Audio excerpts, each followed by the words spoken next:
magaalada Guadalajara waxay ku taallaa dalka Mexico waxaana markaad gasho magaalada ku arkaysaa tobanaan dhismo oo ay hortooda yaalaan boodhar ay ku qoran yihiin waa iib.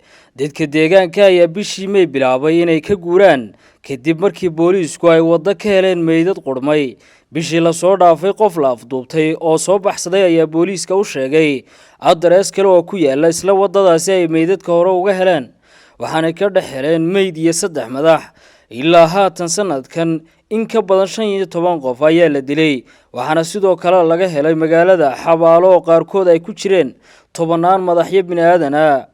waa sheeko cabsideeda leh sababtoo ah waxay ka dhacday wadan dad ka badan 40,000 oo qof la waayay halkii jaan iyo cirib ay dhigeen tan iyo sanadkii 2006 markii budhcad ay dadka ku aaseen dhismayaal gaar ah. waxay marayeen tallaabooyin sharciga indhaha tiraya. haatan dadka xabaalaha qoda waxay u baahan yihiin baldoosyo sababtoo ah waxa dhamaaday waqtigii la isticmaali jiray majarafadaha oo meydadka ayaa sii batay.